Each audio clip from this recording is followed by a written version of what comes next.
এই ব্যক্তিটা কি বলে শুনে জানবেন। ওয়ালাইকুম আসসালাম রহমতুল্লাহি ওয়া বারাকাতুহু। কেমন আছেন আপনি? ভালো আছেন তো? জি, আলহামদুলিল্লাহ ভালো। তো ভাই, জি। একটা গাড়ি আর একটা বাড়ি কিনতে চাচ্ছি, কেমন হয় বিষয়টা? বাড়ি কিনবেন, গাড়ি কিনবেন, ব্যবসা করবেন, কি না করবেন এটা বলার তো কোনো দরকার নেই। আপনি যা করবেন আপনার মনের মধ্যে রাখবেন। আচ্ছা। সব কথা বলার তো কোনো দরকার নেই। এ ব্যাপারে একটা কথা আছে, আমি আপনাকে বলি শোনেন। জি। বাড়ি কিনছেন, মুখ বন্ধ রাখুন। একটা নতুন গাড়ি নিচ্ছেন, কি দরকার বলার, মুখটা বন্ধ রাখুন না। নতুন ব্যবসা শুরু করতে যাচ্ছেন, মুখ বন্ধ রাখুন। ছুটিতে বাড়ি যাচ্ছেন, মুখটা বন্ধ রাখুন না। নতুন কোর্স শুরু করছেন, হ্যাঁ ভালো কথা, দয়া করে মুখটা বন্ধ রাখুন। চাকরিতে পদোন্নতি হবে, খুব ভালো কথা, এটা জাহির করার তো কোনো দরকার নেই, মুখ বন্ধ রাখুন। একটা কথা বলি, জীবনের বড় বড় মুহূর্তে আমাদের মনে হয় প্রিয়জন বা বন্ধুদের জানালে খুশি হবে, মনে হয় সুখ ভাগ করলে দ্বিগুণ হয়।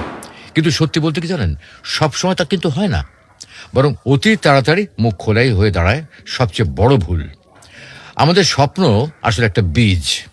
এই বীজকে মাটিতে রোপণ করার পর যত্ন চাই, সুরক্ষা চাই। কিন্তু যদি খুব তাড়াতাড়ি সবাইকে দেখাতে ব্যস্ত হই, তখন সেটা শেকড় গজানোর আগেই কিন্তু শুকিয়ে যায়। বাস্তব অভিজ্ঞতা বলে, যত বেশি স্বপ্ন শেয়ার করবেন, তত বেশি হিংসা, ঈর্ষা আর বদনজরের চোখ আপনার দিকে পড়বে। আর এটাই অনেক সময় আপনার সাফল্যের পথে অদৃশ্য দেয়াল হয়ে দাঁড়ায়। আমরা যাদের বন্ধু বলে বিশ্বাস করি, তাদের সবাই আন্তরিক নয়। কিন্তু কেউ চায় আপনি ভালো থাকুন, কিন্তু কখনোই তাদের চেয়ে কিন্তু ভালো না। তাই তারা হাসি মুখে অভিনন্দন জানালেও মনে মনে কিন্তু আপনার ব্যর্থতা কামনা করতে পারে। এটা তিক্ত হলেও কিন্তু সত্যি কথা। আমরা ভাবি কি জানেন, অন্তত পরিবার তো আমাদের সবচেয়ে নিরাপদ জায়গা, তাই না? কিন্তু বাস্তবতা হলো, পরিবারের ভেতরেও সূক্ষ্ম হিংসা থাকতে পারে।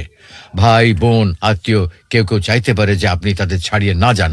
এই গোপন প্রতিযোগিতা অনেক সময় আপনার আনন্দকে নিঃশব্দে বিষিয়ে দিতে পারে। অনেকে বলে বদলতে শুধু কুসংস্কার, কিন্তু অভিজ্ঞতা বলে অন্য কথা।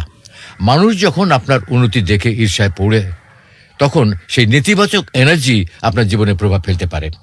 সনাতন হিন্দু ধর্ম, ইসলাম ধর্ম ও অন্য প্রায় সব ধর্মেই বদনজরের উল্লেখ আছে। অর্থাৎ এটা কোনো কাল্পনিক ভয় নয়, নীরবতা দুর্বলতা নয়, বরং শক্তি। চুপ থাকা মানে ভেতরে ভেতরে প্রস্তুত হওয়া।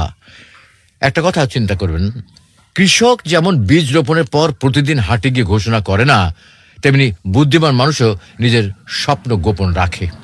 সময় এলে ফলাফল নিজেই কথা বলে, তখন আর কাউকে বোঝানোর প্রয়োজন হয় না।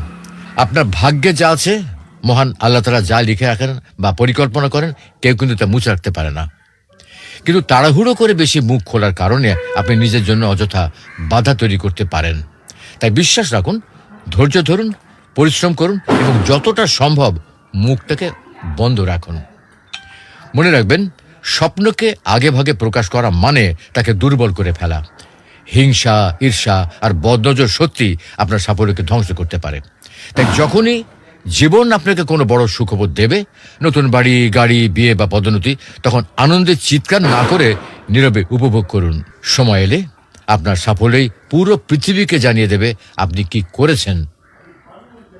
খুব সুন্দর কথা।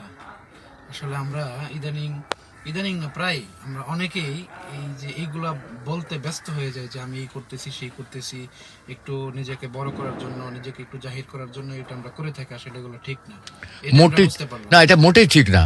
আমি আজকে যে পরিকল্পনাটা করছি, ধরুন আমি আজকে যে পরিকল্পনাটা করছি, হয়তো অমুক দিন অমুক জায়গায় যাবো, তমুক জায়গায় যাবো, আমি বলে জাহির করে দেখা গেল কেমন যাওয়া হবে।